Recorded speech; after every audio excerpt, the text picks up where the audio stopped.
Hello everyone, welcome to your new video. So ഒരു എക്സാമിനെ കുറിച്ചുള്ള കുറച്ച് ഡീറ്റെയിൽസ് പറയാൻ വേണ്ടിയിട്ടാണ് ഇന്നത്തെ വീഡിയോയുമായിട്ട് വന്നിട്ടുള്ളത്. Deputy manager in Travancore sugars and chemicals limited. അതിൽ നമുക്ക് അപ്ലൈ ചെയ്യാനുള്ള ഡേറ്റ് കഴിഞ്ഞു. അപ്ലൈ ചെയ്തിട്ടുണ്ടാകും. കുറേയധികം ഇലക്ട്രിക്കലുകാർക്കും മെക്കാനിക്കലുകാർക്കും അപ്ലൈ ചെയ്യാൻ വേണ്ടി പറ്റുന്ന ഒരു പോസ്റ്റായിരുന്നു. അതിൽ നിങ്ങൾ നോക്കിക്കഴിഞ്ഞാൽ കൺഫർമേഷൻ കൊടുക്കുന്നതിന് മുമ്പുള്ള ആൾക്കാരുടെ എണ്ണം 8500 അതായത് അപ്ലൈ ചെയ്തവർ 8502 കഴിഞ്ഞ ദിവസമായിരുന്നു അതിൻ്റെ കൺഫർമേഷൻ കൊടുക്കാനുള്ള അവസാന തീയതി. അങ്ങനെ കൺഫർമേഷൻ കൊടുക്കേണ്ട അവസാന തീയതിക്ക് ശേഷം എത്ര പേര് കൺഫർമേഷൻ കൊടുത്തു അതിൻ്റെ ഒരു കണക്ക് നമുക്ക് ലഭ്യമായിട്ടുണ്ട്. കേരള PSC ഒരു എക്സാം കലണ്ടർ ഇറക്കും അല്ലേ, ഒരു ഷെഡ്യൂൾ ഇറക്കും. അപ്പം അതിൻ്റെ ഭാഗമായിട്ട് നമുക്ക് കിട്ടിയ നമ്പർ 5169 എന്നുള്ളതാണ്. ഏകദേശം ഒരു 3400 പേര്, 3350 പേര് കൺഫർമേഷൻ കൊടുത്തിട്ടില്ല. അപ്പോൾ ഈ ഒരു പരീക്ഷ എഴുതാൻ വേണ്ടി സാധ്യതയുള്ള മാക്സിമം ആൾക്കാരുടെ എണ്ണം 5169. ഇതിൻ്റെ ഒരു 80% ആൾക്കാർ മാത്രമേ എക്സാം എഴുതുള്ളൂ കേട്ടോ. സാധാരണയായിട്ട് അങ്ങനെയാണ് ഉണ്ടാവാറ്. അപ്പോൾ നമുക്ക് മനസ്സിലാക്കാം, ഏകദേശം ഒരു 4000 ആൾക്കാർ മാത്രമേ ഈ ഒരു എക്സാം എഴുതാൻ വേണ്ടി പോകുന്നുള്ളൂ. അതിൻ്റെ ബാക്കി ഡീറ്റെയിൽസ് കൂടി നോക്കിയാലോ. Yes, so 676/2023 deputy manager technical through direct recruitment Travancore sugars and chemical limited. ആ പരീക്ഷ നടക്കാൻ വേണ്ടി പോകുന്ന തീയതി ഒന്ന് നോട്ട് ചെയ്ത് വെച്ചോ. ആഗസ്റ്റ് 2 കണ്ടോ, ആഗസ്റ്റ് 2 വെള്ളിയാഴ്ച രാവിലത്തെ ഷെഡ്യൂളാണ്. 7:15 മുതൽ 9:15 വരെയുള്ള രാവിലത്തെ സമയത്താണ്. അപ്പോൾ നമുക്ക് മനസ്സിലാക്കാം, അത്ര രാവിലെയുള്ള ഒരു എക്സാം ടൈം ആയതുകൊണ്ട് തന്നെ എക്സാം എഴുതാൻ പോകുന്ന ആൾക്കാരുടെ എണ്ണം കുറയാൻ സാധ്യതയുണ്ട്. പ്രത്യേകിച്ച് അധികം പ്രിപ്പയർ ചെയ്യാത്ത ആൾക്കാരൊക്കെ ആണെങ്കിൽ ഈ എക്സാം എഴുതാൻ പോവില്ല. കൺഫർമേഷൻ കൊടുക്കാനുള്ള ഡേറ്റ് കഴിഞ്ഞ ദിവസം തീർന്നിട്ടുണ്ടായിരുന്നു. നിങ്ങൾക്ക് 19/7/2024 മുതൽ നിങ്ങൾക്ക് അതിൻ്റെ അഡ്മിഷൻ ടിക്കറ്റ് ഡൗൺലോഡ് ചെയ്യാം. ദെൻ OMR എക്സാം ആയിരിക്കും, ഓൺലൈൻ അല്ല, OMR എക്സാം ആയിരിക്കും 100 മാർക്കിൻ്റെ. അത് എന്തുകൊണ്ടാണെന്ന് വെച്ചാൽ സാധാരണ ഈ മാനേജർ, ഡെപ്യൂട്ടി മാനേജർ പോലെയുള്ള പോസ്റ്റുകളിൽ വളരെ കുറച്ച് ആൾക്കാർ മാത്രമേ അപ്ലൈ ചെയ്യുള്ളൂ. ഒരു 1000-2000 ഒക്കെയാണ് ഉണ്ടാവാറ്. അപ്പോൾ ചെറിയ കൗണ്ടാണെങ്കിൽ ഓൺലൈൻ എക്സാം ഉണ്ടാവാറുണ്ട്. പക്ഷേ ഇത് ഓൺലൈൻ എക്സാം അല്ല, OMR എക്സാം തന്നെയാണ്. 100 മാർക്കിൻ്റെ OMR എക്സാം ഇംഗ്ലീഷിലായിരിക്കും ഉണ്ടാവുക. 1 മണിക്കൂറും 30 മിനിറ്റുമാണ് ടോട്ടൽ ഡ്യൂറേഷൻ. നിങ്ങൾക്കറിയാം അല്ലേ? യെസ്, ടെക്നിക്കൽ പരീക്ഷകൾ എഴുതിയ ആൾക്കാരാണെങ്കിൽ നിങ്ങൾക്കറിയാം 90 മിനിറ്റാണ് ഇപ്പം സമയം ഉണ്ടാവുക. then ഇതിൻ്റെ സിലബസോ, യെസ്, സിലബസ് എന്ന് പറയുന്നത് 50 മാർക്ക് ഇലക്ട്രിക്കൽ, 50 മാർക്ക് മെക്കാനിക്കൽ എന്ന രീതിയിലാണ് ഇതിൻ്റെ സിലബസ് ചെയ്തിട്ടുള്ളത്. നമ്മളിതിൻ്റെ സിലബസ് ഡിസ്കഷനും അതേപോലെ ബാക്കിയുള്ള ഡീറ്റെയിൽസും ഒക്കെ അടങ്ങിയിട്ടുള്ള പണ്ടൊരു വീഡിയോ ചെയ്തിട്ടുണ്ടായിരുന്നു. നമുക്കെന്ത് ചെയ്യാം, ഈ വീഡിയോയിൽ ഡിസ്കഷൻ ഒന്ന് സിലബസ് കൂടി ഒന്ന് ഡിസ്കസ് ചെയ്യാം അല്ലേ. Yes, so category number 676/2023 detailed syllabus for the post of deputy manager technical in Travancore sugars and chemical limited. So നമ്മൾ എക്സ്പെക്റ്റ് ചെയ്ത പോലെ തന്നെ ഇലക്ട്രിക്കൽ എഞ്ചിനീയറിംഗിൽ നിന്ന് 50 മാർക്ക്, മെക്കാനിക്കൽ എഞ്ചിനീയറിംഗിൽ നിന്ന് 50 മാർക്ക്, ആ രീതിയിലാണ് ക്വസ്റ്റ്യൻ പേപ്പർ വരാൻ വേണ്ടി പോകുന്നത്. സിലബസ് ആ രീതിയിലാണ്. ഇലക്ട്രിക്കൽ എഞ്ചിനീയറിംഗ് നോക്കുകയാണെങ്കിൽ ഒരു AE പരീക്ഷയ്ക്ക് പഠിക്കേണ്ട മിക്കവാറും എല്ലാ കാര്യങ്ങളും നമുക്ക് പഠിക്കാനുണ്ട്. ഓക്കെ, ഇലക്ട്രിക് സർക്യൂട്ടിന് 10 മാർക്കാണ് അവർ പറഞ്ഞിട്ടുള്ളത്. അത് കിർച്ചോഫ് ലോ മുതൽ സ്റ്റാർട്ട് ചെയ്തു. കണ്ടോ, സർക്യൂട്ടുകൾ മുതൽ സ്റ്റാർട്ട് ചെയ്തു. Star delta transformation, coupled circuit, അപ്പോൾ എന്തായി AC സർക്യൂട്ടിലേക്ക് പതുക്കെ വന്നു അല്ലേ. Then polarity convention, sinusoidal steady state. കണ്ടോ, ഇതൊക്കെ എന്താ, ഇത് പക്ക AE ലെവലാണ്. കണ്ടോ, coupled circuit, alternating voltage and current, AC സർക്യൂട്ടിൽ കയറി RMS value, average value, peak factor, form factor, AC through RLC. കണ്ടോ, RLC സർക്യൂട്ട് വന്നു, റെസൊണൻസ് വന്നു. കണ്ടോ, ഇതൊക്കെ നമ്മുടെ AE സിലബസ് തന്നെയാണ് അല്ലേ. ദെൻ RLC സീരീസ് വന്ന പാരലൽ സർക്യൂട്ട്, അതിൻ്റെ resonance, Q factor, bandwidth, then node and mesh analysis. കണ്ടോ, നമ്മുടെ നെറ്റ്വർക്ക് അനാലിസിസ് കയറി വന്നു. Sinusoidal steady state analysis, Thevenin's theorem, Norton theorem, superposition, maximum power transfer. കണ്ടോ, ഇതൊക്കെ നമ്മുടെ അസിസ്റ്റൻറ്റ് എഞ്ചിനീയർ ലെവൽ പരീക്ഷകൾക്ക് വന്നിട്ടുള്ള സിലബസ് തന്നെയാണ്. Then transient response of DC and AC network, 2 port network, 3 phase circuit. അപ്പോൾ നമ്മൾ സാധാരണ ഒരു പരീക്ഷയ്ക്ക് ഒരു 20 മാർക്കിനൊക്കെ പഠിച്ചുകൊണ്ടിരുന്ന കാര്യം, 20-25 മാർക്കിന് പഠിച്ചുകൊണ്ടിരുന്ന കാര്യം ഇവിടെ ഒറ്റയടിക്ക് 10 മാർക്കിൻ്റെ സിലബസിൽ അവർ ഇൻക്ലൂഡ് ചെയ്തു.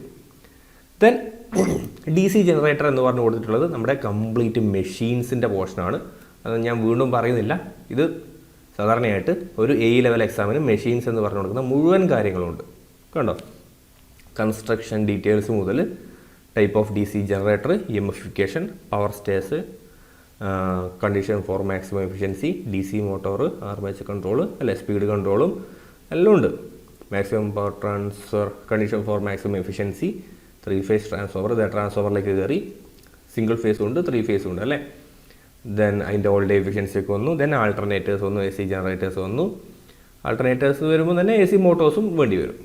ദെൻ സിംഗ്രണസ് മോട്ടർ വന്നു, സ്റ്റാർട്ടിംഗ് മെത്തേഡ് വന്നു. സിംഗിൾ ഫേസ് ഉണ്ടോ? സിംഗിൾ ഫേസ് ഇൻഡക്ഷൻ മോട്ടോർ വരെയുണ്ട്. അതായത് ഒരു മെഷീൻ, ഒരു A ലെവൽ പരീക്ഷയ്ക്ക് പഠിക്കേണ്ട മെഷീൻ മുഴുവനും ഇവിടെ ഉണ്ട്. Next power system.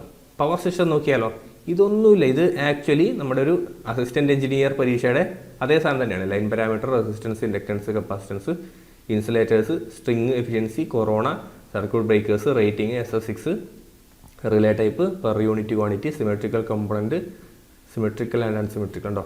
സിമെട്രിക്കൽ മാത്രമല്ല അൺസിമെട്രിക്കൽ കൂടി വന്നു. അപ്പോൾ എന്താ, കുറച്ചും കൂടി കോംപ്ലക്സ് ആയല്ലേ. പവർ സിസ്റ്റം സ്റ്റെബിലിറ്റി വന്നു, കണ്ടോ, സ്റ്റെബിലിറ്റി അനാലിസിസ് വന്നു, നമ്മുടെ സ്വിങ് ഇക്വേഷനൊക്കെ വരും, steady state, dynamic and transfer stability, power angle curve, കണ്ടോ. യെസ്, ഒരു പക്ക A ലെവൽ സിലബസ് തന്നെ. Then measurement and instrumentation. Measurement standard, error, type error, ammeter, volt meter, moving coil, moving iron, measurement of power, കണ്ടോ. ഇത് നമ്മുടെ കഴിഞ്ഞ KSEB AEയുടെ ഒക്കെ syllabus അങ്ങനെ തന്നെ ആയിട്ട് വന്നിട്ടാണ് എനിക്ക് തോന്നുന്നത്. അപ്പോൾ മെഷർമെൻറ്റിന് സാറിന് 10 മാർക്ക് ചോദിക്കുന്നത് ഇവിടെ 10 മാർക്ക് തന്നെ ചോദിച്ചു, അത്രയേ ഉള്ളൂ. പണ്ട് A ലെവൽ എക്സാമിന് 10 മാർക്ക് ചോദിക്കുന്ന പവർ സിസ്റ്റം ഇവിടെ 10 മാർക്ക് തന്നെ ചോദിച്ചു. Then power electronics, SCR, structure, static കാര, fully controlled, half controlled, pump, CMRR വരെ. ഇത് നമ്മുടെ സാധാരണ പവർ ഇലക്ട്രോണിക്സ് ചോദിക്കുന്ന 10 മാർക്കിന് സാധനം ഇവിടെ 10 മാർക്ക് തന്നെ ചോദിച്ചു. എവിടെയാണ് വ്യത്യാസം വരുന്നത്?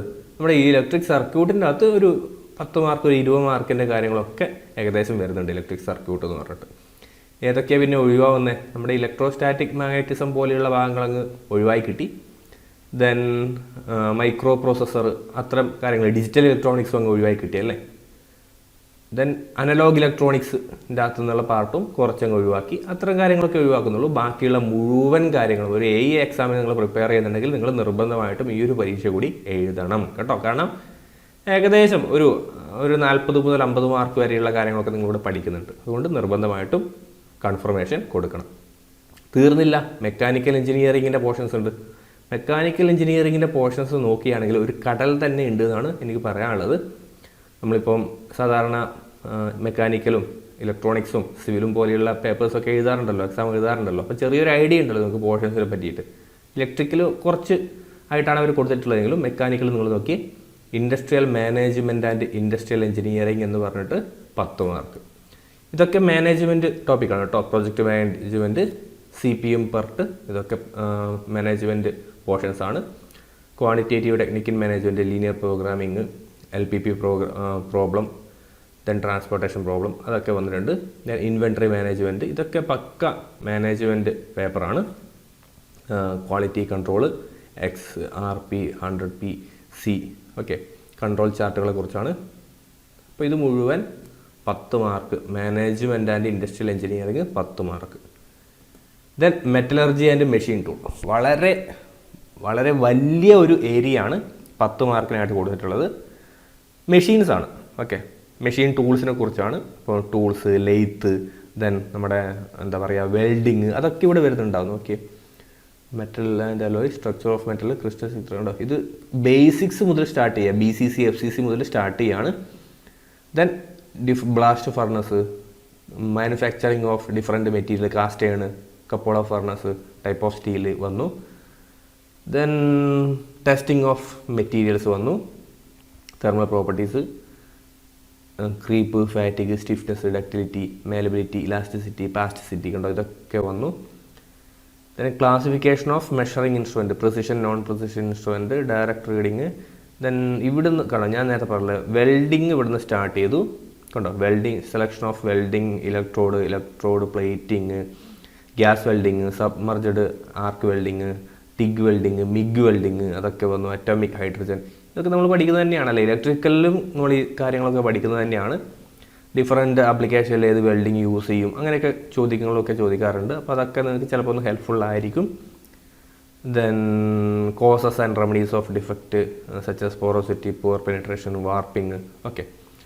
Metal cutting, then type of lathe accessories, work holding, അത്തരം കാര്യങ്ങൾ, drilling machines, okay, drilling, milling, അത്തരം കാര്യങ്ങളൊക്കെ വരുന്ന സെക്കൻഡ് മൊഡ്യൂൾ. ഇവിടെ വളരെ ഡീറ്റെയിൽ ആയിട്ടൊരു വലിയ ഏരിയ സെക്കൻഡ് മൊഡ്യൂൾ അവർ കൊടുത്തിട്ടുണ്ട് എന്നുള്ളതാണ് ഒരു ഇമ്പോർട്ടൻ്റ് ആയിട്ടുള്ള കാര്യം. ദെൻ തേർഡ് മൊഡ്യൂളിൽ ഫ്ലൂയിഡ് മെക്കാനിക്സ്, ഹൈഡ്രോളിക് മെഷീൻസ്. കണ്ടോ, പ്രോപ്പർട്ടീസ് വെച്ച് സ്റ്റാർട്ട് ചെയ്യും. നമ്മുടെ type of fluid, specific gravity, viscosity, Newton's law, അതൊക്കെ വെച്ച് സ്റ്റാർട്ട് ചെയ്യും. ടൈപ്പ് ഓഫ് ഫ്ലോ ഉണ്ട്, ലാമിനാർ, ടർബുലന്റ് ഫ്ലോ, അല്ലേ, viscous fluid, non viscous fluid, Newtonian fluid, അത്തരം കാര്യങ്ങളൊക്കെ നിങ്ങൾ പഠിക്കേണ്ടി വരും. ബെർണോളിസ് തിയറം ഒക്കെ പഠിക്കേണ്ടി വരും. Then jet, different type of turbines, അതൊക്കെ വരുന്നതാണ് second module. Second module fluid mechanics. നിങ്ങൾ സാധാരണ ഒരു IEO പരീക്ഷയൊക്കെ പഠിക്കുന്ന ആൾക്കാരാണെങ്കിൽ അതൊക്കെ നിങ്ങൾ ഓൾറെഡി പഠിച്ചിട്ടുണ്ടാവും അല്ലെങ്കിൽ പഠിക്കുന്നുണ്ടാവും. സോ തേർഡ് മൊഡ്യൂളും കൂടി ഓക്കെ ആയി. ദെൻ കുറച്ചുകൂടിയാണ് പമ്പുകൾ വന്നു, റെസിപ്രോക്കേറ്റിംഗ്, സെൻട്രിഫ്യൂഗൽ പമ്പ്, അതൊക്കെ ഇവിടെ വരും. ഡിസ്ചാർജ്, സ്ലിപ്പ്, അത്തരം കാര്യങ്ങളൊക്കെ വരും. ദെൻ ഫോർത്ത് മൊഡ്യൂൾ ഒരു കടലാണ്, applied mechanics, strength of material, design of machines. നമ്മുടെ സ്ട്രെസ്, സ്ട്രെയിൻ, അത്തരം കാര്യങ്ങളൊക്കെ ഇവിടെ വരും. പോയിസൺ റേഷ്യോ വരും, അല്ലേ, യങ്സ് മോഡുലസ് വരും. ദെൻ ടൈപ്പ് ഓഫ് ഫ്രിക്ഷൻ, ജോയിൻറ്റുകൾ, torsion equation, then beam, type of beam, cantilever, ഇതൊക്കെ നമ്മൾ സിവിലൊക്കെ ഏകദേശം പഠിക്കുന്നതാണ്, അല്ലേ. Yes. Then general design procedure, torsion, stress, strain, governor, flywheel, gear trains, അതൊക്കെ ഈ ഫോർത്ത് മൊഡ്യൂളിലാണ്. ദെൻ ഫിഫ്ത്ത് മൊഡ്യൂളിൽ തെർമൽ എഞ്ചിനീയറിങ്ങിൽ നമ്മുടെ air cycles, air standard cycles ഒക്കെ വരും. ഇതൊക്കെ വളരെ കടലാണ്. ഡീസൽ സൈക്കിള്, നമ്മുടെ കാർനോട്ട് സൈക്കിള്, അല്ലേ, അപ്പോൾ അത്തരം കാര്യങ്ങളൊക്കെ വരുന്നുണ്ട്. ഹീറ്റ് ട്രാൻസ്ഫർ, ഹീറ്റ് ഇക്വേഷൻ, നമ്മുടെ Fourier law, thermal conductivity. Then IC, engine sub system, fuel system, ignition system, അതൊക്കെ വരുന്നുണ്ട്. Refrigeration concept of COP. Then vapour compression system, psychrometry, കണ്ടോ, ഇത്തരം കാര്യങ്ങളൊക്കെ വരുന്നത് നമ്മുടെ ഫിഫ്ത്ത് മൊഡ്യൂളിലാണ്. എനിക്ക് തോന്നുന്നത് രണ്ടും ഒരു assistant engineer mechanical, assistant engineer electrical സിലബസിൽ അങ്ങനെ തന്നെ അവർ എടുത്തിട്ടുള്ളതാണെന്ന് തോന്നുന്നു. പറ്റുന്ന രീതിയിൽ അവർ കൂടുതൽ മൊഡ്യൂളുകളിലേക്ക് അത് ഇൻക്ലൂഡ് ചെയ്തിട്ടുണ്ട്, അല്ലേ. സോ നിങ്ങൾ ചെയ്യേണ്ട കാര്യം, നിങ്ങളൊരു അസിസ്റ്റൻ്റ് എഞ്ചിനീയർ ഇലക്ട്രിക്കൽ പരീക്ഷയ്ക്ക് പ്രിപ്പയർ ചെയ്യുന്ന ആളാണെങ്കിൽ എന്ത് ചെയ്യണം, ഈ ഒരു പരീക്ഷയും കൂടി നിങ്ങളുടെ മൈൻഡിലൊന്ന് വെക്കുക. ദെൻ സപ്പോസ് IEO പരീക്ഷയ്ക്കൊക്കെ വേണ്ടിയിട്ട് പ്രിപ്പയർ ചെയ്യുന്ന ആൾ കൂടിയാണെങ്കിൽ നിങ്ങൾക്കിത് ഈ ഒരു എക്സാം വളരെ എളുപ്പം ആയിരിക്കും. ഓക്കെ, കാരണം ഈ എക്സാമിന് വേണ്ടിയിട്ട് നിങ്ങൾ എന്തായാലും ഒരു 50 മാർക്കിൻ്റെ 40 to 50 മാർക്കിൻ്റെ പോർഷൻസ് പഠിക്കുന്നുണ്ട്. ദെൻ IEO പരീക്ഷയ്ക്ക് കൂടി പോകുന്ന ആളാണെങ്കിൽ മെക്കാനിക്കൽ കൂടി നോക്കുമല്ലോ. സോ ആ ഒരു അറിവ് കൂടി നിങ്ങൾക്ക് ഉണ്ടാവും. അപ്പോൾ ആ ഒരു പരീക്ഷ നിങ്ങൾക്ക് എഴുതാൻ എളുപ്പമായേക്കാം. സോ ഇത്രയും കാര്യങ്ങളാണ്. ആവശ്യമുള്ളവർക്ക് എന്ത് ചെയ്യാം, ഇതിൻ്റെ PDF പ്രിൻ്റ് എടുത്ത് കയ്യിൽ വെക്കാം. പ്രിപ്പറേഷൻ പതുക്കെ സ്റ്റാർട്ട് ചെയ്യാം. സോ എന്നും പറയുന്ന പോലെ തന്നെ ആദ്യമായിട്ട് കാണുന്ന ആൾക്കാരാണെങ്കിൽ ചാനൽ ഒന്ന് സബ്സ്ക്രൈബ് ചെയ്യുക. വീഡിയോ ഇഷ്ടമായാൽ ലൈക്ക് ചെയ്യുക, ഷെയർ ചെയ്യുക, കമൻറ്റ് ചെയ്യുക. ഈ ഒരു പരീക്ഷകൾക്ക് വേണ്ടിയിട്ട് പ്രിപ്പയർ ചെയ്യുന്ന നിങ്ങളുടെ സുഹൃത്തുക്കൾക്ക് വേണ്ടിയിട്ട് ഷെയർ ചെയ്ത് കൊടുക്കുക. സോ നമുക്കിനി മറ്റൊരു വീഡിയോയിൽ കാണാം. Thank you.